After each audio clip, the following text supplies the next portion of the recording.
It's the marketing and branding panel on here, so y'all finna get a bunch of free game right here. Make sure you got your phones out, take your notes down, because you're gonna learn some stuff today. So we got 3 guests. Let me see how I wanna do this.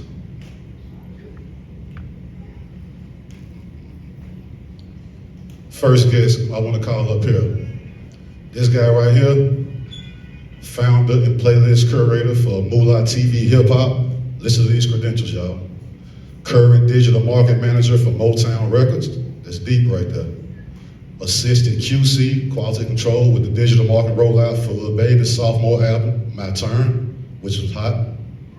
Former digital marketing coordinator for Capitol Records. Former music supervisor, Nike curator for Sneakers Atlanta pop-up shop playlist, based out of Atlanta but from Cincinnati. Y'all give a nice round of applause for my guy, Jeff Mundy. Come on, louder than that. Come on, give me Cincinnati, louder than that. Yeah.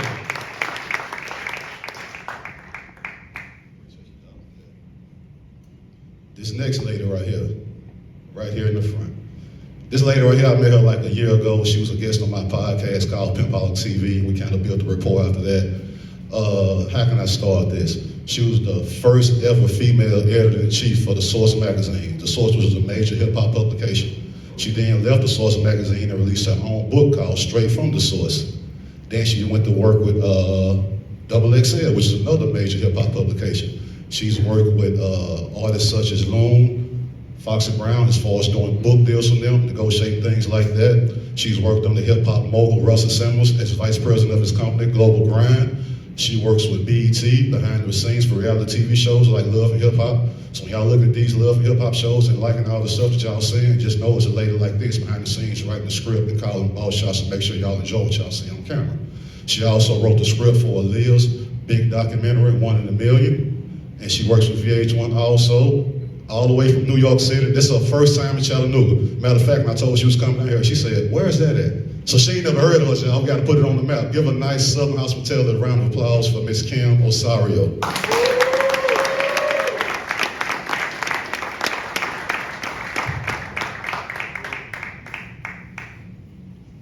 This lady right here. This lady right here. This lady right here, y'all, listen. This woman negotiated the initial record deal for Cash Money Records, which was worth $30 million. $30 million. This lady negotiated that deal right there. And as you know, Cash Money went on to form into YMCMB, which birthed Nicki Minaj and Drake. So you can arguably indirectly say it might not be a Nicki Minaj and Drake without the deal that this lady started years ago. All right? A lot of the artists in the rap game, she's either negotiated their deals or helped get out of a fucked up deal. One of the two, you follow what I'm saying? She's worked deals with Master P, No Limit Records, David Banner, anybody you can name. Now here go the thing about her. She's not flashy, she's plain Jane. You will walk right past her in Walmart. She don't wear a bunch of platinum necklaces, she don't wear a bunch of platinum watches, she don't take pictures holding money up to her ear like a telephone. But the artists that you see who can afford to do that, they can afford to do that because of the deals that she negotiated. Give a nice round of applause for Ms. Wendy today.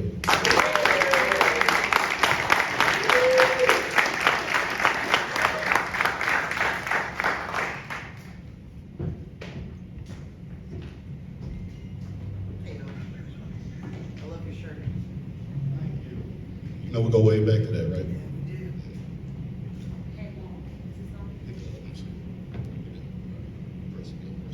Check, check.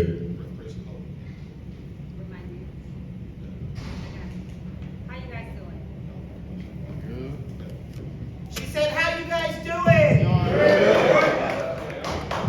There you go. All right, you hear me. I want to correct something. Maal said I didn't know what Chattanooga was. I was joking. I was joking. I took that joke personally. How did you not know what Chattanooga is? For real. She asked me that. I said, "Well, you come to Chattanooga?" She said, "Where is that?" I said, "We're in between Nashville and Atlanta." I didn't know exactly where it was. I knew where it was though. I didn't Yes. know exactly where it was. I didn't know you guys were right outside of Atlanta, and I'm in Atlanta all the time. Now, all the Atlanta artists come here to break their records. So this is how we're gonna start this.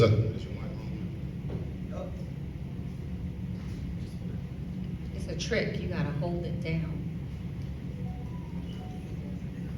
There we go. Hello? Oh, there we go. Hello. Good, we good? So this is how we're gonna start this off, y'all. Again, this is called the Marketing and Branding U panel. So I'm going to do an opening statement talking about marketing and branding, how they are separate but also tied to each other. So in terms of marketing, right, one example I like to give is like, say somebody like, for instance, when Cash Money Records came to the game, they were marketing themselves with the jewelry, the bling bling, the fancy cars and stuff like that. That was the marketing side of it. Once they became a household name, then you start seeing the branding come out of that. Branding meaning Birdman doing the deal with Lugs, them going off and doing the baller blocking movement, or forming to YMCMB, which was able to do because they had already branded themselves, but they branded themselves out, they marketed themselves the right way. You follow what I'm saying? So it's different, but it ties in together. Another example is like, say, somebody like 50 Cent. He came in and marketed himself with being shot 9 times. The bulletproof vest, the guns, the tough guy shit, all that stuff went into his image, his persona, but that was the way they marketed him. Once he became a household name, you start seeing the branding come when he started G-Unit Records, when he did the sneaker deal with Reebok, when he did the F and Vodka deal, the Get Rich or Die Trying movement, all that's being a part of branding yourself. But it was, he had to brand himself like that. I think it was marketed the right way. And same with somebody like, say, a Snoop Dogg. When Snoop Dogg came into the game, the marijuana was the major marketing thing for him, but it worked. The marijuana, the gangbanging thing, the tall guy with the hockey jersey and the braids, all that was marketing. But when he was able to brand himself, that's you start seeing him doing movie deals and things like that, to where anything he puts his name on will sell. Once you can put your name on anything and it'll sell, that means you actually branded yourself. But marketing leads to branding, if that makes sense. So I want to ask the first question. This is a devil's advocate question. Say, Jeff, if I'm one of the younger generation guys just made a song, just went viral, overnight success, why is marketing and brand important to me? Why do I need it? Because I got on without that. You saying for somebody who went viral? Yeah, just because that's what's going on in this newer generation. You just make a song go viral without putting in the actual legwork. So I'll say it because I was actually just having this conversation with somebody yesterday, but I think the reason why the marketing and branding is so important, especially nowadays when so many songs are going viral so fast, is that a lot of the times you'll have a song or a viral hit that's bigger than the artist. So now you got, you know what I'm saying, a song that went viral is going crazy, but like to his point, nobody knows who the artist is, nobody knows their story or who they really are, you know what I mean? So they might have this big viral moment, but now how can they build from that and really tell that story to actually build a fan base and create a long career from that viral moment? So I think that's... Want to add to that, Wendy? I do, because the story today is so important. You have to be able to share who you are with people if you want longevity. If your goal is just to flash and then disappear, you don't need all that. But if you have the attention of people and you tell them who you are and you create a connection with them, they'll stay with you and rock with you for a long time. Kim, anything? What she said. What she said? But no, we're in a different day and age now than we were when I came up in the game and when I was working with a lot of artists. I mean, I still work with a lot of artists, so I really study the media landscape, and I would say that, you know, to reiterate what Wendy said, yes, the story, I think, many times these days is more important even than the music. It is, absolutely. True story. And, you know, I remember the days when a record would come out and I would know the record, the next record would come out, and I would know the next record and the next record. Now I cannot keep track because there is so much material out there for artists, you know, and for the consumer, but so the artists have to add to that music. And so I think that's why now the story is so important. So being that I think we're in this space where it's not just what you hear, but it's what you see as well, especially with the age of social media. So you've kind of got to you have to market your music into almost like a mini movie, right? Like I made a song and it's cool and it sounds great and it has a catchy hook and it has all the elements to a song, but now what is the story that goes along with this song that I'm about to put out? So I mean, I know we can go on and talk about this and that's what the conversation is gonna be, but it is about it's like building your story with that music as well. Wendy, let me ask you this. All the artists you've worked with over the years who've been signed to these major deals, what are some marketing strategies that you saw labels try that worked and some that didn't work? There's a lot of stuff that doesn't work. If people don't know who you are yet, features don't really get you to the level you think that they will. Billboards don't work. You've got to build a foundation and a base, let people get to know you, connect with you, engage with you, and then you can start doing the things that most artists want to do initially. And then the money that you're spending will really work in your favor.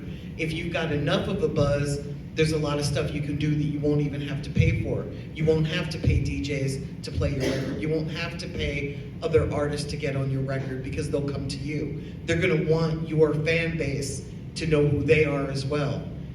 You know, I look at Drake, he's probably the best one to do this, where he really knows what's popping on the street, and then he'll jump on it because he knows that that's gonna give him that underground fan base right back again. Because his fan base is kind of up here, right? So he's looking for who's hot and upcoming, and then if you're hot enough, having him on a remix or another song is gonna take you out of here.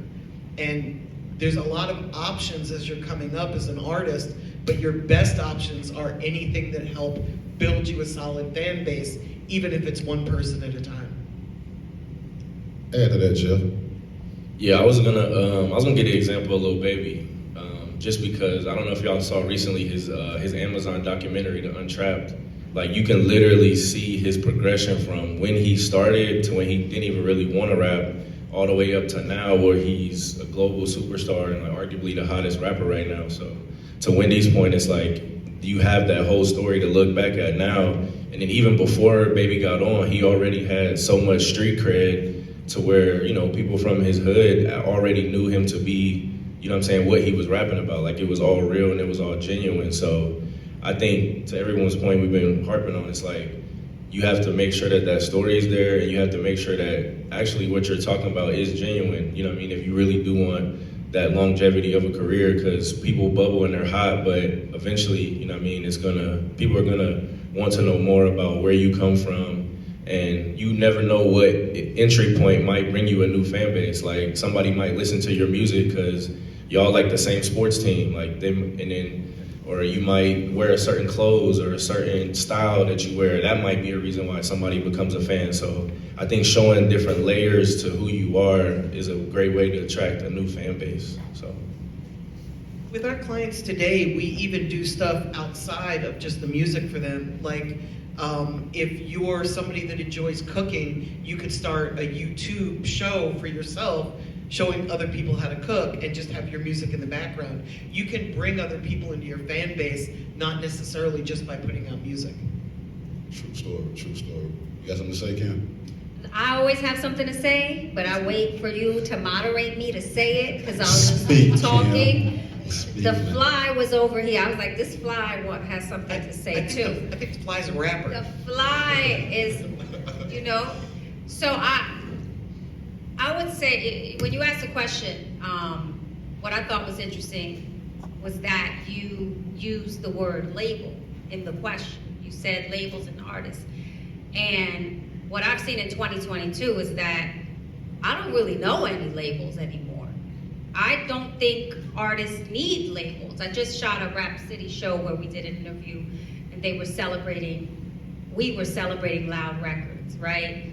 And the artists there were asked that question, and Havoc of Mobb Deep gave an answer that said, the labels need the artists these days.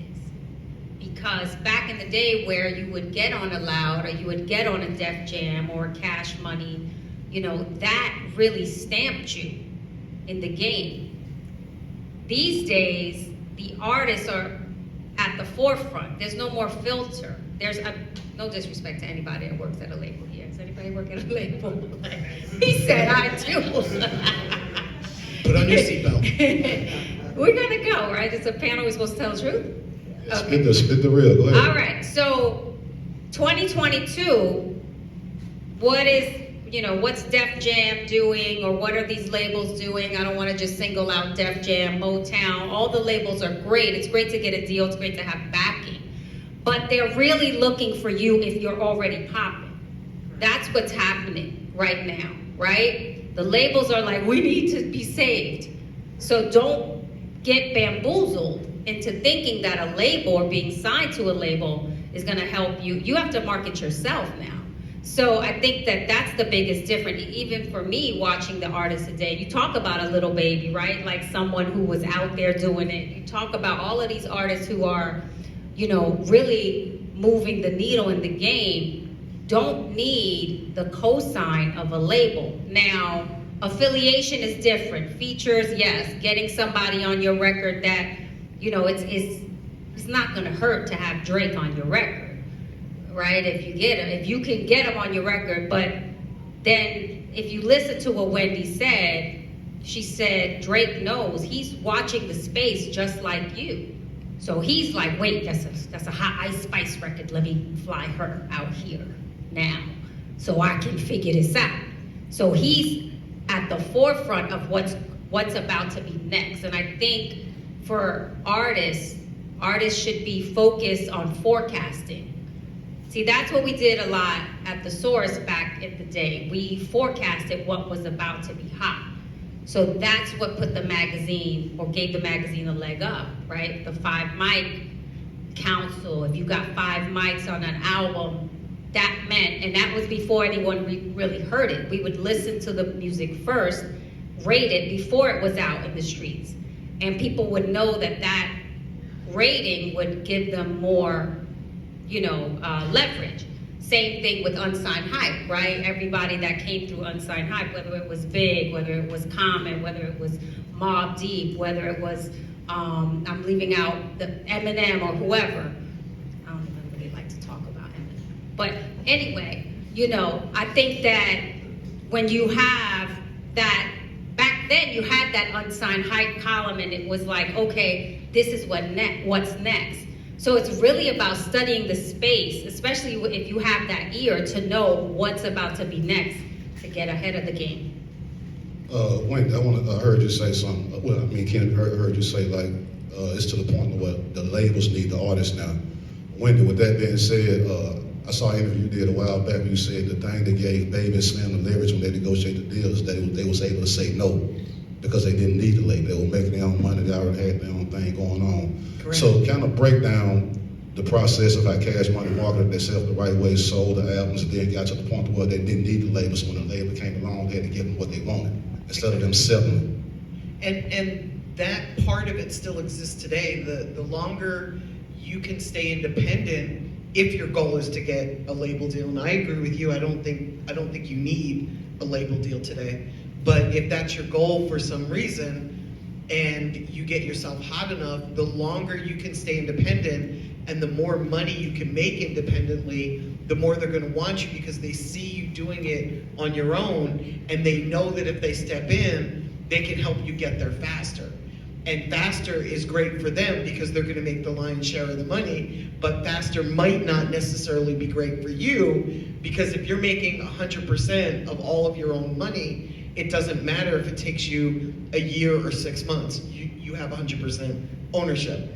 And for me, that's the beauty in the music industry. I've been doing this 30 years, and I care about ownership. I've always cared about ownership. I went to New York last week. ATL Jacob got a deal with Republic, and I was there with him. I helped him with that deal. But I wasn't as happy as he was because I knew that if he had just stayed independent a little bit longer and put his production money into what he was doing himself, that he wouldn't need a Republic. No disrespect to Republic, I love them. I've done a ton of deals with Universal. But you don't really need a record label anymore. You can do this yourself. But you have to do the work. It's not like you can just sit back and do nothing. Whether you're signed or whether you're not signed, you have to do the work. And if you're independent, you have to do the work longer, harder, and really stand out. Let me ask you one more thing on that. You say stay independent. So say if I'm an independent artist or a label, just give a breakdown. How much does it take radio, promo to break an artist into the industry to where they have an impact? And you really want to start with that? Because that's going to make everybody in here depressed. They need to hear that. Okay. They need to hear it. And break down why. How much will it cost to break an artist? For me, I'm not going to say for everybody in here, but for me, we we break artists for a living. That's what my company does, Power Moves. And it takes us $150,000 to get an artist to the level where there's money coming back in, where they can then put that money back into their career, because it's going to take you anywhere from $500,000 to $1 million to really become a national or international recording artist. When I say we spend 150, we spend that regionally. I live in Atlanta, so we focus on the Southeast. And our market runs from Tampa. We avoid Miami because Miami's really expensive. We come back and get Miami afterwards, right? When the money starts rolling in. But we go from Tampa up to North Carolina. We go as far west as Jackson and as far east as the ocean. And it takes us $150,000 and about 1.5 to 3 years to break an artist. And that's the reality of it. It's really a commitment. Jeff, with you handling digital marketing and stuff like that, how much money would an artist need to kind of start a strong digital campaign on the independent scale to get the attention of the people that you would want? I mean, it definitely varies to the level of the artist. You know what I mean? They're already fan base, like factoring that in as well. But I mean, for the different artists that I personally work with, our digital campaigns range anywhere from $5,000 to $10,000. So that's just pretty standard, but it all depends on the scale of like what level you want to take it to, you know what I mean? And then of course, to Wendy's point, there's also a time aspect factored into that. So it's not just $5,000 to $10,000 one time, you know what I mean? That's going to be over a consistent basis of you doing that. So. I love that you say consistent. Can I expand? Yeah, that's my favorite word. Please do. Me too, because consistency is what built stars.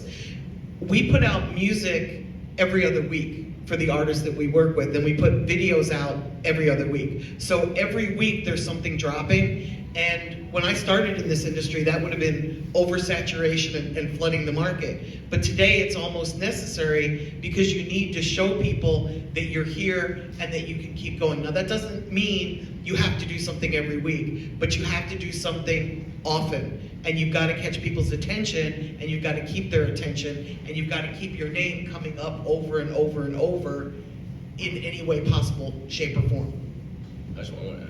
And lately too, even with a lot of our artists, we've been even also like holding back on maybe spending and advertising. Like independent artists is a little different, but we've even been shifting our mindset recently to just, you know, figuring out what should we put advertising behind or marketing behind, because everything, not to say it doesn't need it, but everything may not need it because that may not be the song that raises its hand. So you don't want to just dump money into content or a song or album or whatever it is that's not really the strongest, you know what I mean, content or music that you can release. So part of it also, to the point of consistency, is, you know, continuing to release music and, you know, see what raises its hand, or check your analytics and see, you know, when I do a freestyle, I get this many views, so I should do more freestyles. Or whenever I release a single every other week, I'm consistently growing my fan base. So it's really about experimenting as well, along with spending behind it too. And spend slowly. You don't have to dump a lot of money into one thing. Let it react. We test all of our music, and I don't know anybody else that does this, but we have somebody on our team who does digital marketing, and we'll shoot 5 basic videos. By basic, I mean like on an iPhone, of you rapping in your car or you rapping in the studio. And then we run Instagram ads for $200 for 2 weeks, and that shows us which song is getting a better reaction. So when I'm putting the budget together, I know which songs to spend the money on. Song number 1 and song number 4 of the 5 might be the ones that react better, so I'm gonna spend 70 to 80% of the budget on those songs. And I don't treat every song like a single. For me, they're songs and they're singles. The singles are the ones that really rise above everything else, and we shoot very inexpensive videos for all of our songs, and if a song starts to react and take off, then we'll shoot a bigger video. We don't spend more than $750 or $1,000 on a video. Say that again. We don't spend more than $750 or $1,000 on a video. But if the song starts to take off and react, then we'll reshoot the video. Like, I'm working an artist right now called Sydney Breedlove. And Sydney has a song called Take It Low. And once Take It Low started to take off, we went and put money into another video and made that the official video because we saw the song was starting to react. So let me just add to that. I think that more than money, work and time is a better investment in yourself, right? I'm in a different business. I'm in the business, don't tell anyone. I'm in the business of spending somebody else's money. Preach. And that's, Preach. I think that's because how I came up, right? Because my father ran numbers, and that was his profession. So this is how I came up. So in New York, it was always about this hustle, right? And it's not a con or a scam or trying to take someone else's money. It's that somebody else will invest in you if they see that you put in the work and the time. So I think when you put the work and the time and the energy into yourself, someone is gonna notice that. Someone always has a budget for you so that you can do that. And then as you make your own money and as you become lucrative and you have the budget to spend on yourself, then that's when you reach a different level. But I think starting out, it's about figuring out where you're going to get this money from, right? Because like, I don't want anyone to put themselves in a hole, right? Like, we all know the story of like the girl and the baby daddy who, you know what I'm saying, wants to rap and don't want to go to work. I know us ladies, we don't want that either, right? So let's like think about what's also practical for us, right? Because a lot of people I know who are starting out in the industry, they're working 9 to 5s, and I respect that more, right? That like I'll be the first to tell you, I don't care how good you are, don't quit your day job. You know what I'm saying? Because this is not an industry where you can just kind of come in. So invest the time if you got to put double hours into your craft. You know what I'm saying? Invest the time, invest the work. And to piggyback off that, with the rap game, when somebody invests in you, that's not money that's going to come right back. You might not ever get it back. You follow what I'm saying? So when somebody invests in you, just know that if you're somebody who's been asked to invest in, don't look at it like a regular flip, like I put up $5 and then next week I get 20 back. It's not going to go like that. It might take years before you get your investment back. If you get it back, and if you even get all of it back. You follow what I'm saying? So just know that. And Wendy, I heard you say something I want to ask you and Kim. So if somebody's investing in themselves, marketing, but they don't have a big budget, what is it that you see to make you say, you know what, I think I can tack on to that and get them to the next level? What would you see, Wendy? I can't. Yeah, both of y'all. What do I look at, like, as an artist? Work ethic. All day. I've seen the wackest people blow up, like, for real talk. I've seen people with barely any talent go. And so I always sort of study that, like, what is this person, like, how are they getting to this level? And 9 times out of 10, it's their work ethic, because they won't stop. And eventually it gets to the point where you start listening and you start going, they're kind of good now. You know, they were whack when they started, but they put so much work in that you can see the improvement. So I think when I look at artists, I like to see artists who want to work, right? I know a lot of people who work behind the scenes and with, you know, very big artists, very big celebrities. I've myself worked with, you know, very big celebrities. And one of the things that I can say is always a constant in the ones who have the longest careers is that they are on time. They are, you know, where they need to be. They're motivating me. The person that I've worked with that I think, you know, I mean, this is gonna be controversial, but I'm gonna say it. I've worked with Kanye West, and when I talk about Kanye, I talk about his work ethic and his dedication and his drive and his ambition, but I've never been motivated as someone working with someone the way that I have with him. So, you know, I think that it's something that I look at first when I'm looking at newer artists coming up, like, because you can, and I've also seen the most talented people never go anywhere. I love that you said that because I had the exact opposite experience with Kanye. But I met him really young, and I found him so difficult and so unmotivating that it made it very difficult for me to want to help him.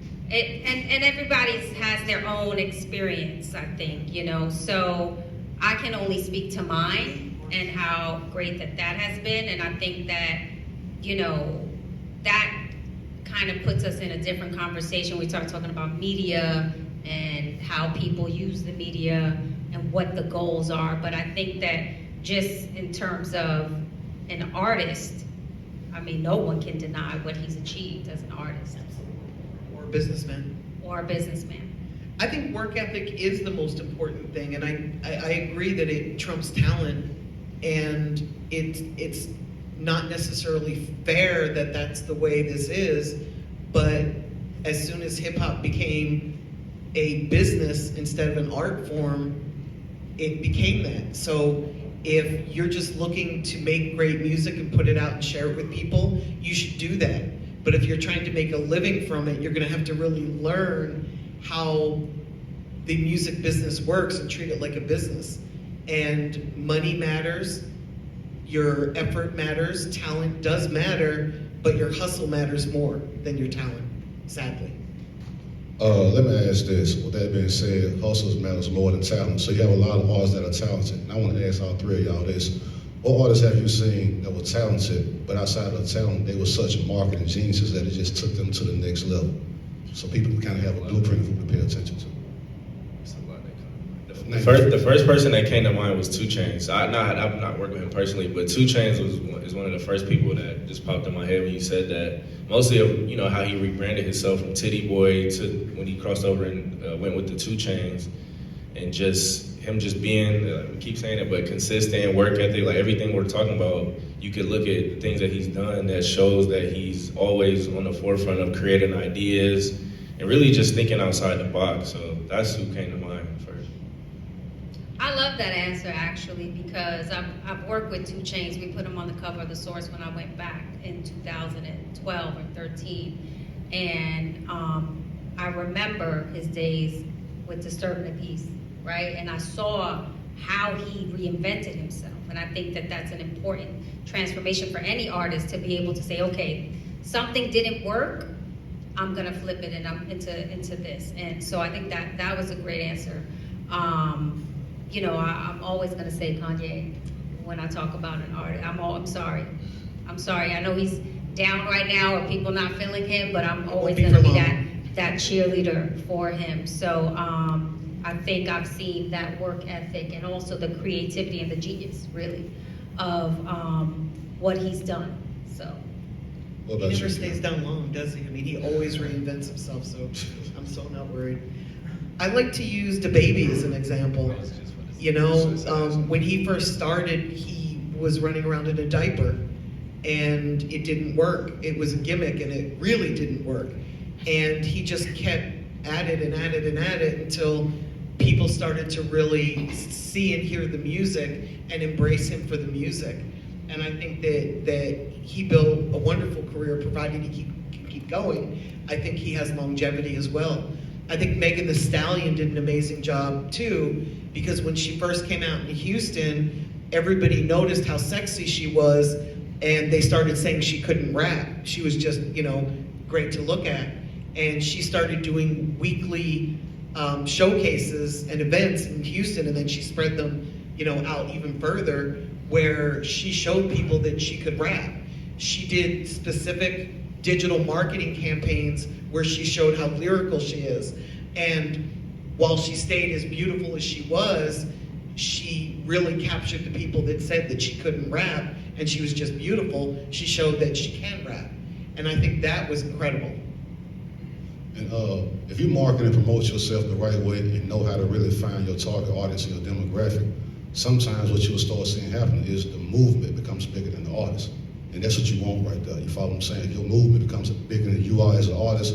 You almost like you can't lose. And the example I would give, I would probably say that I saw was with Young Jeezy. You follow what I'm saying? When he first hit the industry, he was talking that dope boy shit, that trap shit. Everybody in every city sells dope, so everybody in the streets related to that. If you were selling dope or you were in the trenches, or you have sold dope and you work a job now and you still could relate to that. And then once you added the BMF situation to it, there was another strategy that connected him to the streets. You follow what I'm saying? But he knew what his target market was, he knew what his demographic was, and the streets are everywhere you go. So the movement became bigger than him. You follow what I'm saying? And then once he finally became a household name, or the branding came in, that's when you started seeing the CTE come out, the corporate thugging label, the snowman shirts and shit like that. That became the hot thing in the street. Then he went and did the clothing deal for 8732, the deal with the Avion liquor, right? But all this branding came because he's marketed himself the right way, and the movement became bigger than him. He had 2 record deals, one with Def Jam and then the one off with Bad Boy, right? For the Boys in the Hood. Unheard of. But the movement was so big, you had to jump on board. You follow what I'm saying? So yeah, marketing plays a big role. Was you gonna say something, Kim? I saw you had that mic in your hand. There's always a million things going on in my head at once. Spit it out. No. I think that, everything that you're saying is right. I was just thinking well, everybody, once you come from a certain place, when you start branding yourself, you definitely want to sort of go mainstream, and that's where the money is, I think. And always, I think with someone like Young Jeezy, he's always going to be connected, to where he came from. So, and I've seen a lot of artists do that. I've seen a lot of artists kind of come in the game, have the street cred, clean themselves up, their image up, I should say, and really sort of not forget where they came from, but say, okay, I know that I can't continue to do that or talk about certain things. And I think it's important, because I do feel like once you reach a certain level in the game, you have a responsibility to your community. So, I like that. Yeah, Jay is a great example. I remember the stories we heard about Jay coming up and the things that was, going on. And then all of a sudden, now it's like you would never know that. When you see him now, it's like, oh, it's just Beyonce's husband. You know what I'm saying? What a good guy, right? But back then, there were different stories, because obviously it was a mirror and a reflection. His art was a reflection of, what he had been through. So that's what was going through my head. Let me ask you this, based on you saying Jay-Z, and y'all also can answer this too, but I want to ask you this, Ken, with you being from New York, like, there's a lot of artists from New York. In terms of the business moves of the genius side, what did Jay-Z and P. Diddy do that the other artists missed the ball on? Because they the 2 New York artists that just went up here. Jay-Z and who? And Diddy. What did they do? Who? P. Diddy, Puff. P. Diddy. Yeah, Know when people call him P. Diddy, it doesn't Puff register. Daddy. Puff Daddy. I forget. Yeah. It's Puff. I know, it's like, who Diddy? Oh. I think now it's Love, isn't it? Yeah. I think he made He it. just changed his name, he changed the name of that one yesterday, right? I didn't even, I was like, who's he talking about? But Jay and Puff, okay, I'm sorry, what was your question? So the question is, because we got a lot of artists from New York that we know, who we fuck with, we like, but something about them too, the moves they made, it just took them over the top. What did they The do? mobile moves, you mean, right? Yes. Okay. What did they do that other artists maybe didn't do? Those were, I think in the case of Puff, Jay, 50, right? Like, they're different when it comes to that grind and that business mentality, like having both of it. So you have the artists who have an exceptional talent, right? They take that talent, but they also have a very keen business sense to go along with that. And they have a vision, right? So they have a vision for something bigger than just, when I do this record and it blows up, this is what I'm gonna do with my career. It's like a bigger sort of a movement. And I think that definitely Jay's an example. I see what 50 has done in TV, right? Like that is like, somebody said he's creating a Marvel universe for drug dealers, right? They say he was I heard someone say online that he was creating the Marvel universe for drug dealers on television. Yeah, but like it's entertainment. It's building that, really building your team, your business, right? That's a good example of people who I know way more people would rather sign to 50 or sign to Jay than to sign to a label, and they don't even really. I guess Jay has Rock Nation, but it's not really functioning the way it was back then. So it's really like getting down with the movement that a lot of people have, and they've created so many businesses from that, not just in music, but beyond. I mean, that's something I think Puff was great at, right? When he, you know, he's always been a guy big into fashion, and he actually, him and Jay, they were at the forefront of that, you know, and following. I don't want to act like they were first, because you have so many people, you know, you have the Carlton Eyes and the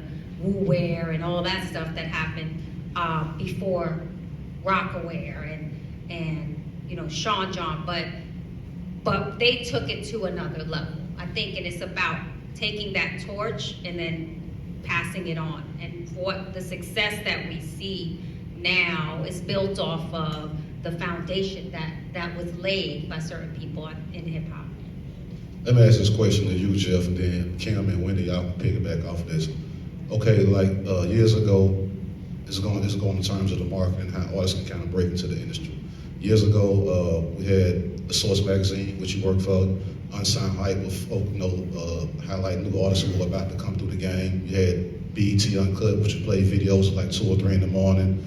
You can go and pay for full or half-page ads in the Ozone magazine. These are avenues and outlets that independent artists can use to kind of reach the nation, especially if your budget went all the way down. Jeff, what outlets like that roughly do we have these days that artists can go the independent route to kind of indirectly introduce itself to the nation outside of World Star, I guess? You saying like platforms? Or Yeah, platform. What would you suggest to artists in here who was trying to get like that, get out there like that? What kind of platforms like that should they attack? That's a good question. TikTok. I don't know. I'm just thinking because, like you said, as for an independent artist, is like I don't know. The very first one that came to mind is From the Block. I don't know if y'all are familiar with that. From the Block. That's one that's really dope to me at the moment. But I would say the best advice I could give is just look around. You know what I mean? Your surroundings and your environment. Like you may have somebody that's in your city that's dope that has a new platform, or they have a new. There we go. Look, we got somebody right here. So. I think finding those to, you know what I mean, in your area that you can build with, you know what I mean, they might be the next world star, you feel me? So that's the best advice I could give for independent artists. Some of them are a little bit harder to reach, depending on the budget, because, you know, things do cost to get on these platforms. But that's the best advice I can give. I think Off the Porch is really dope too. There's one other I can't think of right now. Trash Mag is another one that's really dope. But yeah, those are just a few. And everybody has a platform these days, everyone. So I think it's identifying who the tastemakers are. Because again, I don't know, I'm like anti-label and anti-brand today. I don't know. Speak that shit. Do it for yourself, Speak right? it. So like, you know, invest in each other. Because that person that works at that label, that brand, that platform, they won't be there if they don't own that. They won't be there. They're gonna go on to the next place. So invest in each other. I think relationships is it's not a platform, but relationships is the platform that has kept my career going for so long, right? So I've been in the game a couple years, and the relationships that I've built with people are what keeps the work coming in. So these conferences, really, I can think back to going to Impact in the 90s and all the people that I met and was hanging out with. Those people are, including myself, are in certain positions these days. And, you know, we have each other's backs. You know, we throw each other work.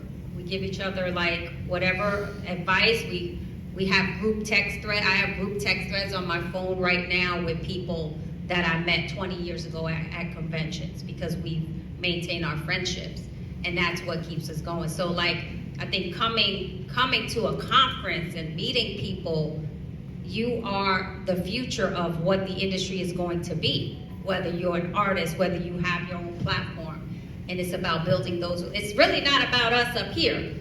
It's about you amongst each other. That's where the benefit lies. Maal's like, wait, did I pay I'm glad you said it because She listen. just said it's not about her. Wait, no, but seriously, like I really cannot stress that enough, that it's the community you build with each other that helps to build your career. I say that a lot. That's why I'm glad you said that. I tell a lot of artists in the city that, and a lot of people I know, man, build relationships. I just said this yesterday, and I'm gonna repeat it again. Relationships will put you in places that money can't. You can't pay for a real relationship. A real relationship, you can't afford that. It's genuinely built. And once you got that, you're good for life. You follow what I'm saying? So please build relationships. Again, relationships will put you in places that money cannot. Relationships are key. That will take you first. So I'm glad you said that. Thank you. Thank you. Now, this is what we're gonna do. We're gonna close out.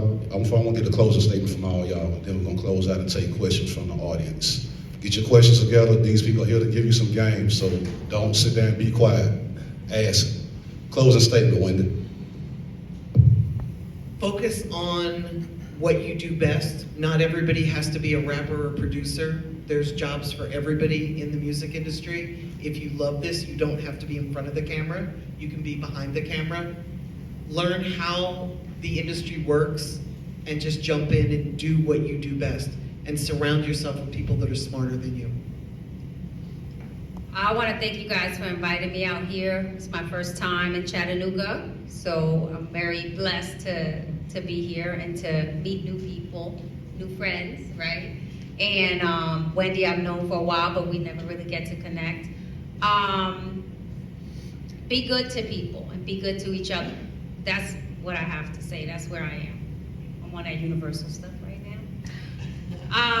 There's people who come across my desk for opportunities, and I kindly slide it by me and say, no, I'm good. Oh, we want to book this person on this show.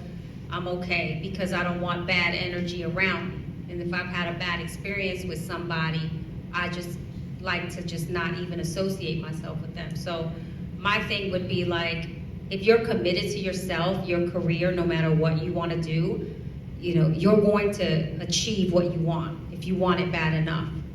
But I think on that climb to success, be mindful of the other people who are there with you, because you never know where someone else is going to be.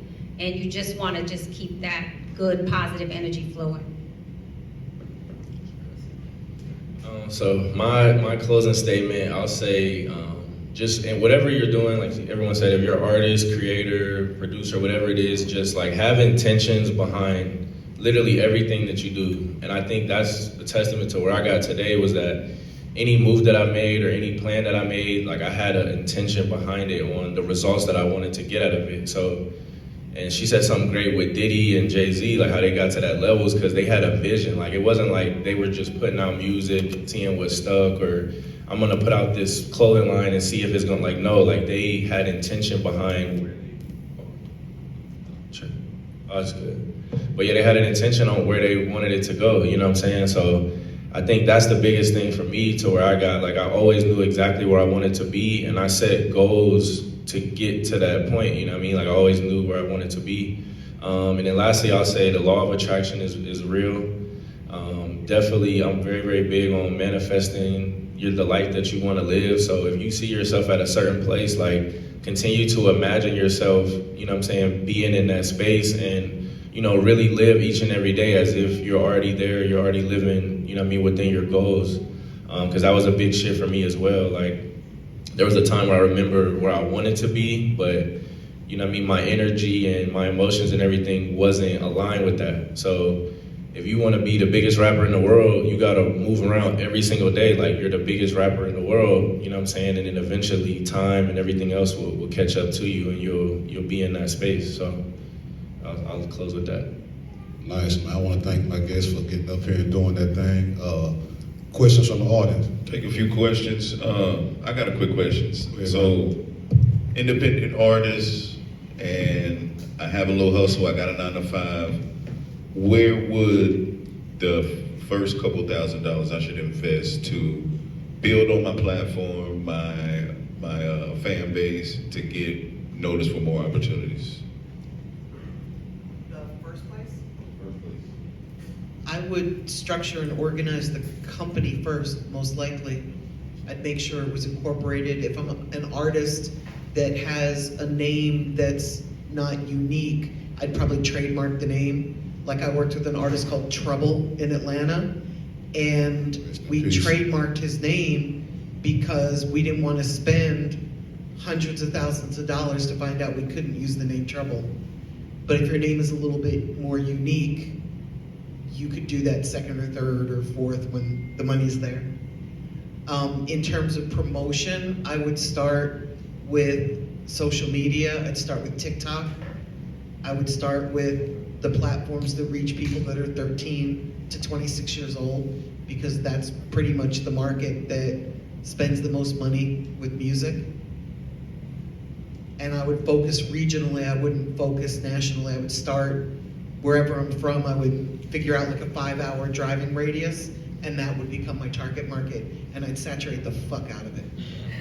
Sorry about the children. And I'll add to that too. So like she said with the corporation, and also it's very important to build a team around you as well, starting out. So, you know, find a consistent videographer, photographer, you know what I mean? Find somebody who can do your graphics, you know what I mean? If you're an artist, of course you're gonna need an engineer to be in the studio with you consistently. So I think building a team around you right from the jump is gonna help people around you that are motivated to keep you accountable so y'all can execute the plans like over time. Any more questions?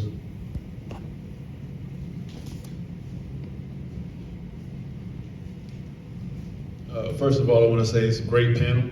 My name is Casey Graham. I run the Music Money Makeover Show on YouTube. And Wendy, I love you. I met you on several occasions when I was on the come up as a producer and an engineer. But this question is geared to everybody, but I heard this on the podcast.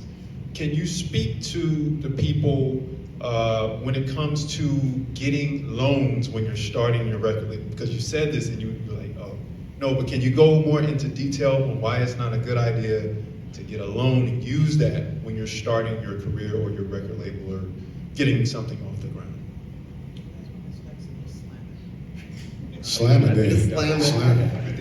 I would hate to see you go on the hook for hundreds of thousands of dollars if you weren't already doing that for a living. You know what I mean? Like, I've been doing this for 30 years and I wouldn't go get a loan to do this. And I'm kind of good at it, you know? So I'd be very nervous for somebody, anybody, to put their house and their livelihood on the line for something that's so high risk. I'd much rather see you have partners that put in money and help you, because then everybody, you're kind of spreading the risk around a little bit, and then everybody has something to lose, and then everybody kind of does the work that's necessary. I'd rather see you do that than, you know, take a personal risk, unless you really know what you're doing. Like if Justin Bieber started a label, I'd be less nervous than if you took out a loan to start a label, you know? Any other questions? Speaking.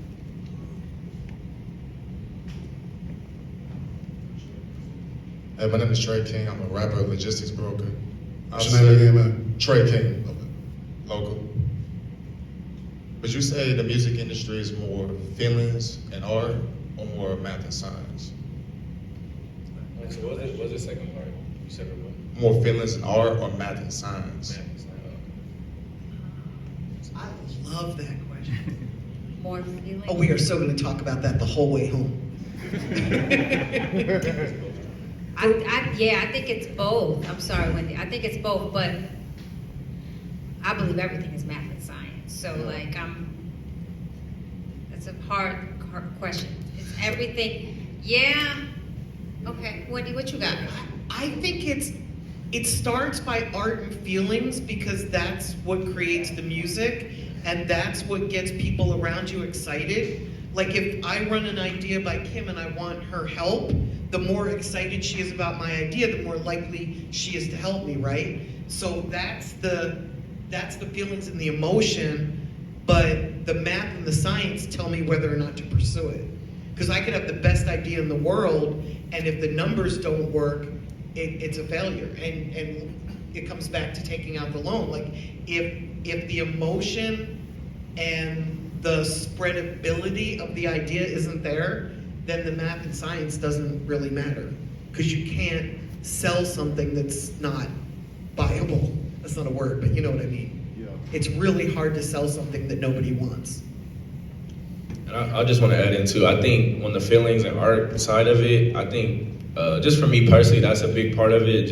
And I think the artists that have the most longevity, you can tell that they're putting a lot of feelings and emotions into their music, and they're very vulnerable, which is why they're able to, engage their fans and get them to continue to come back, because they're tapping into, like you said, those feelings that, people are feeling on a daily basis. So they're going to gravitate toward it and keep coming back. So I think that's a big part of it. Young lady back there. Hi, my name is Tina Jones McDowell. I have two questions. The first one is, how important is it to do collaborations with people when you're in the beginning of like marketing yourself? Is the first one. You mean collaborations with other artists? You mean at the same level? Yes. I think that's really important, because now there's 2 or 3 people working the same song instead of just one person. And it comes down to that spreading out that risk thing again. There's more people to contribute and move it forward. In terms of collaborating, like you think you need Lil Baby on a track, I think it's too soon if you're brand new. First of all, it's gonna look like you bought a Lil Baby feature. So they're gonna listen to his feature and stop listening for the rest of the song. But once you have a buzz and people know who you are, I think that's when you start collaborating with bigger artists, meaning features. Okay. And my other question is, so I manage a couple of artists. We're out in Charlotte. But my question is, I get all these ads on Instagram about like, put your music here, put your music here, this digital, we'll play your song. How do I know who to put my money with to play the song? So the algorithms are designed to target you based off of what you search, what you're saying, unless you turned it off, which I don't think you could ever turn this thing off, right? So like, they're studying you. So what they're giving you, they're not giving everyone else, right? It's a marketing tool. They're marketing to you. Right. So I would steer clear of that because you have to do your own research to decide where you want to market, what you want to spend your money on. So, like every time I buy something online, like I was looking for earrings the other day, and I went online the next day of my timeline, and it was earrings galore. It was earrings from diamond, gold, bamboo with the name, and I couldn't scroll fast enough. Like it just kept, I was like, how incredible is it that technology is so far ahead of us that they're like feeding us what, they want us to buy. And you gotta be careful because, a shopaholic like me will slip up a little bit. I've done it. I don't know how I end up on these sites in the middle of my work day. But I would say be very careful of that because that's just them trying to get your money. Yeah, so how do I know who's legitimate? Got to do your research. You gotta do your research. One last question. Your Googles. Everybody gotta do their Googles. One last question. That's One where last question. I seen all the hands. That's where relationships come in handy too, because if there's a company that you're about to utilize, call around to everybody you know and see if they've used that company. Get other feedback from people you know. All right, so my name's Rick. I'm recording, mixing engineer. Wendy, like I told you earlier, Maal brought me the 08 SEA Awards and heard the speaking and That's changed my my dude mind. right there, Wendy. Yeah. Y'all touched on it a bit earlier, and it's one thing I tell a bunch of the local guys that I work with, and I think it was first said like 96, 97, that it's a business, so 90% of it is business, 10% talent. Do y'all think that's still true today? And why is it so much more about business than talent? So you get paid off the business. You can have somebody who's whack as hell, but if it's business, y'all think I'm get paid. I think the world is just more about money than it's ever been. So business is a focus because people want money, right? When I started in music, it was probably 70% business, 30% music.